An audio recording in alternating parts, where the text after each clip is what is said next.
आइए आइए,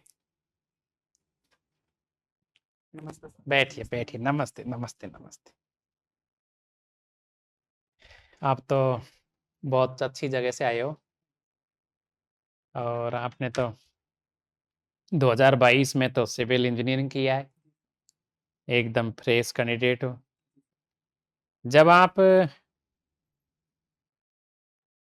इंजीनियरिंग कर रहे थे तब आपने सोच लिया था कि RSIS बनने का, या फिर? सर मैं जब इंजीनियरिंग कर रहा था उस समय मैंने करियर के पाथ्स बहुत सारे चेक किए।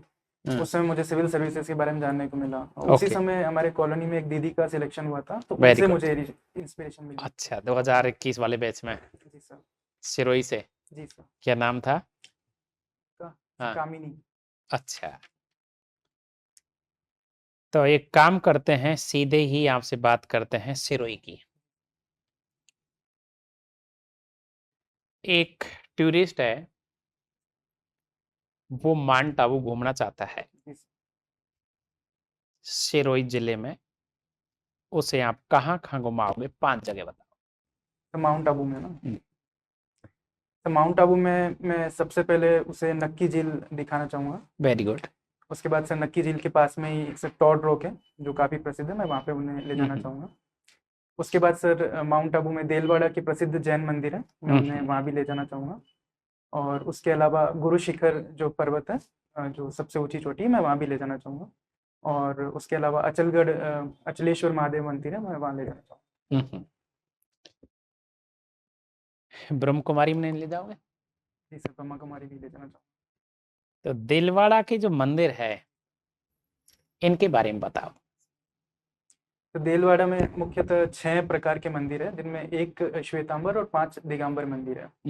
तो इसमें विमल शाही मंदिर है, एक लुणव शाही मंदिर है, एक खरतर्व शाही मंदिर है, एक महावीर स्वामी मंदिर है। तो मुख्यतः ये किन ने बनवाए थे?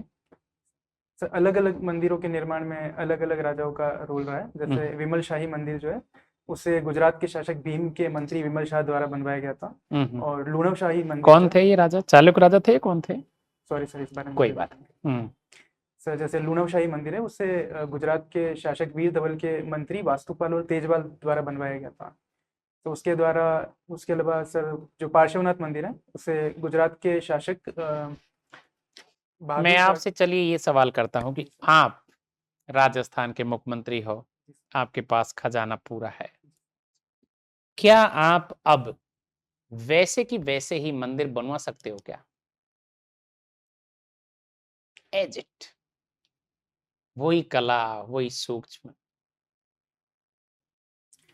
सर अगर डिटेल तरीके से पहले जैसे मंदिर बनते थे उस बारे में स्टडी की जाए, उसी तरीके से अगर मटेरियल जो है वही यूज़ करा जाए, और काफ़ी अगर कोशिश की जाए, और काफ़ी अगर इसमें पॉलिटिकल अगर वो सहायता रहे, तो बिल्कुल किया जा सकता है। किया जा सकता है, पक्की बात है। सर अगर इच्छा शक्ति हो तो बिल्कुल किया जा तो सकता है। कभी बने तो नहीं, वापस रिपीट तो नहीं हुआ आज तक कोई? सर अभी, सर फिलहाल में सर मंदिर कुछ कुछ बने हैं जो सर काफ़ी अच्छे भी है। जैसे सर अभी हाल ही में देखे तो राम मंदिर का निर्माण हुआ है, वो भी। नहीं, मंदिर तो निर्माण तो हुआ है, लेकिन जो वहां के जो वो है ना, कि कहते नहीं, तो देवता ही बना सकते हैं, ईश्वर ही बना सकता है, इंसान बना ही नहीं सकते, ऐसा वो कह रहा हूँ मैं। कटिंग जो हुई है उनकी, जी सर। वो तरीका जो है, उस जमाने का तरीका, कहते हैं ना पहले का जमाना तो ऐसे ही था, लेकिन पहले के जमाने की जो इंजीनियरिंग थी वो ज्यादा अच्छी लग रही है। चलो, तो आप ये और बताइए कि जब आपने सिविल इंजीनियरिंग किया, कभी आपको इन दिनों में ऐसा लगा कि यार मैं इंजीनियर होता तो ये ऐसा करता? कभी आया ऐसा मन में? तो कुछ चीज़ों में सर कह सकते हैं। कुछ चीज हम कह सकते हैं। अच्छा, ठीक, हाँ जी। What is your opinion on renewable energy and its future in Rajasthan? I think renewable Rajasthan has a great potential in renewable energy, and considering its future, many companies are investing in Rajasthan, and recently UAE also invested 3 lakh crores in Rajasthan's solar energy sector. And recently, Rajasthan has overtaken Gujarat in renewable energy. I think it is a very bright future. वर्तमान के दौर में प्रशासनिक व्यवस्था में बढ़ते राजनीतिक हस्तक्षेप को आप किस तरीके से एडजस्ट करेंगे? मैम आई थिंक जैसे राजनीतिक हस्तक्षेप जो है वो पर्सन अगर पे डिपेंड करता है। अगर वो जो डिमांड अगर राजनीतिक पर्सन द्वारा की जा रही है वो अगर लॉ के अकॉर्डिंग है तो उसे हम पूरा कर सकते हैं। पर अगर वो लॉ के अकॉर्डिंग नहीं है तो हम जो हमारे राजनीतिक प्रतिनिधित्व है उन्हें भी हम इस बारे में अवगत करा सकते हैं कि ये कानून के अकॉर्डिंग नहीं है और ये आपके भविष्य के लिए भी सही नहीं होगा। उस तरीके से हम हैंडल कर सकते हैं। I am giving you a situation. Yes, ma'am. If you were given a chance to remove any of the teaching or practice from Jainism, Buddhism, or any of the religion, and you have to ensure that this decision will not hurt the sentiment of people, then what would it be and how would you ensure this? Which religion? Jainism? Any of the religion, be it a Jainism, be it a Buddhism, be it a Hinduism. I am giving on you.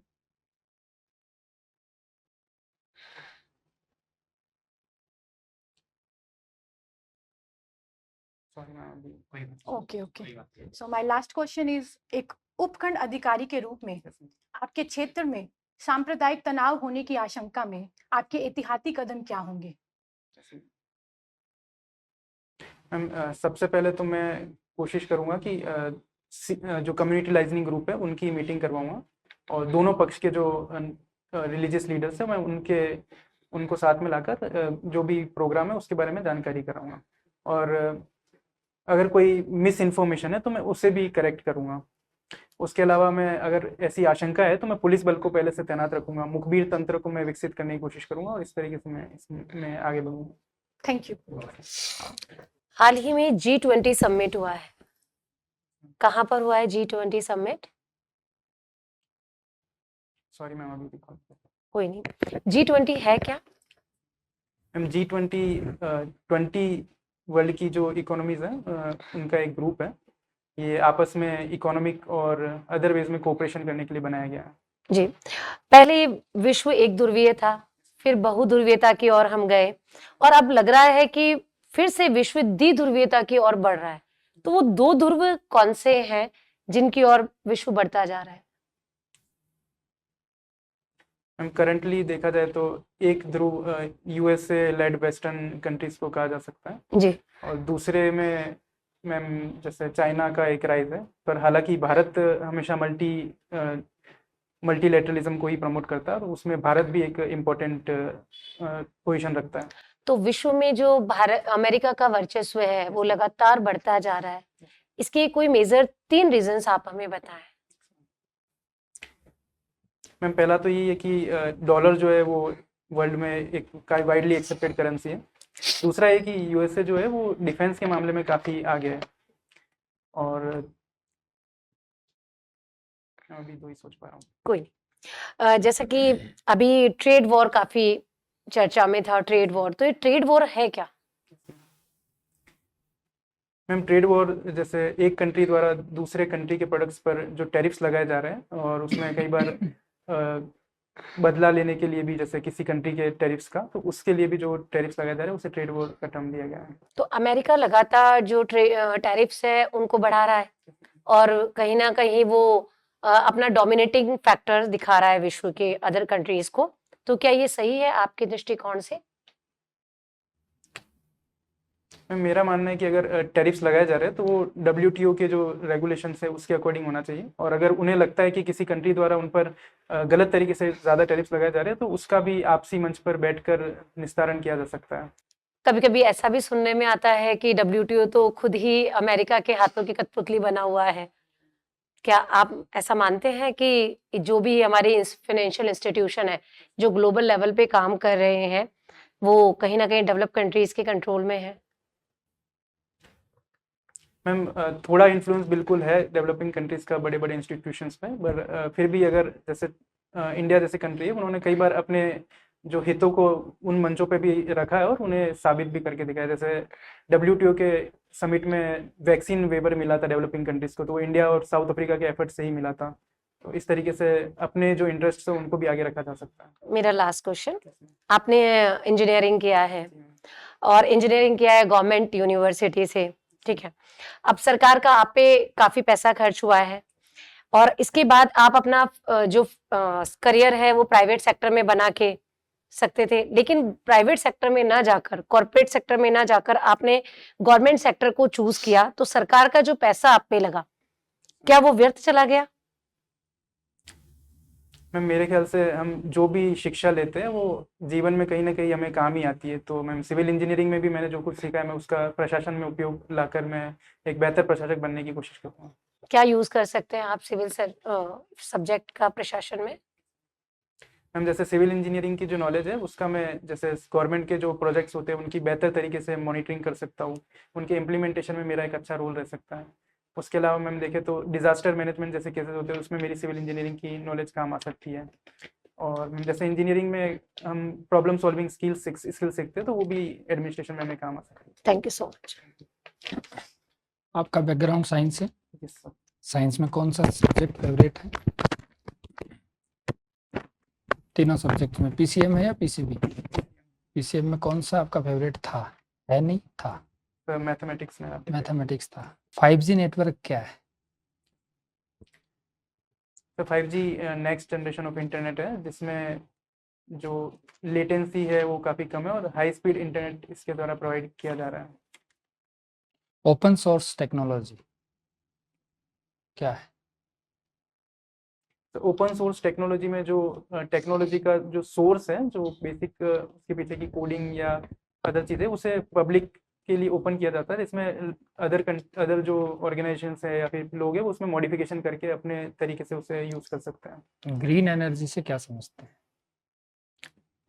तो green energy वो है जो कि पर्यावरण को नुकसान ना पहुंचाए, जिसमें एमिशंस या तो जीरो हो या फिर नियर टू नेग्लिजिबल हो। अभी आपने एक टर्म यूज करी थी WTO। WTO से पहले कौन सी संस्था थी वो? क्या नाम था उस संस्था का? सर WTO से पहले जितना मैं भी रिकॉल कर पा रहा हूँ, general agreement on trade and tariff, उसका कुछ नाम था, गेट। WTO का फॉर्मेशन कब हुआ था? सर एग्जैक्ट डेट में रिकॉल नहीं कर पा रहा हूँ, पर अराउंड 1978 के आसपास।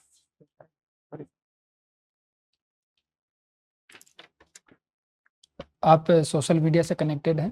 जी सर। एक रील होती है और एक फीड होता है, इन दोनों में क्या अंतर है?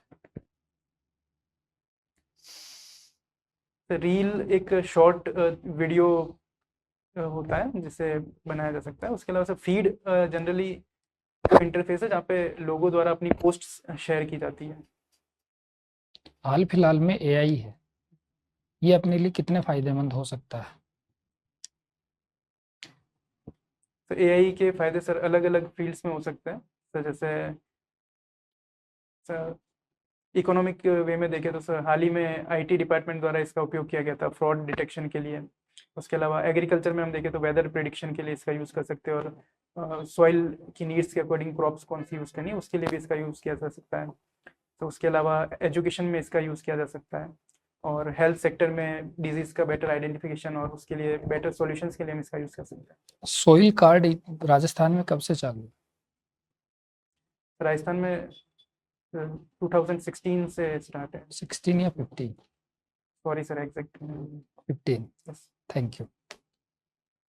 आपकी हॉबी है बैडमिंटन, खेलते हो? कब खेलते हो? सर जनरली फ्रेंड्स के साथ जब मुझे फ्री समय मिलता है। अच्छा, ये बैडमिंटन कोर्ट जो होता है इसका है क्या आपको ध्यान, लंबाई और चौड़ाई कितनी होती है? तो बैडमिंटन कोर्ट की चौड़ाई 44 बाय 20 फीट होती है डबल्स के लिए, और 44 बाय 17 फीट होती है सिंगल्स के लिए। और इसकी जो कॉक होती है Yes, sir. उसकी क्या विशेषता है? तो कॉक जनरली दो तरीके के मटेरियल से बनाई जाती है, या तो प्लास्टिक मटेरियल यूज होता है या फिर फेदर मटेरियल्स यूज होते हैं उसमें। उसके अलावा जो नीचे जो कॉक होती है वो या तो रबर की बनाई जाती है या वो फिर पंख से जो लगे होते हैं, पंख Yes, किसके sir. होते हैं वो? तो जनरली हंस या बतख के पंख यूज किए जाते हैं। हंस या बत्तख के। तो ये हंस और बत्तख पंख छोड़ देते हैं या फिर उनको मार करके तैयार किया जाता है? तो जनरली ये जो स्लॉटरिंग इंडस्ट्री में वहां से ये अच्छा, बच्चे अच्छा। लाए जाते हैं। भारत का महत्वपूर्ण खिलाड़ी कौन है बैडमिंटन का?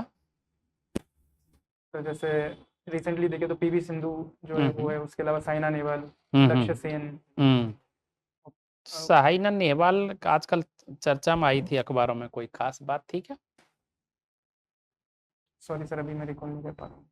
चलिए, थैंक यू वेरी मच।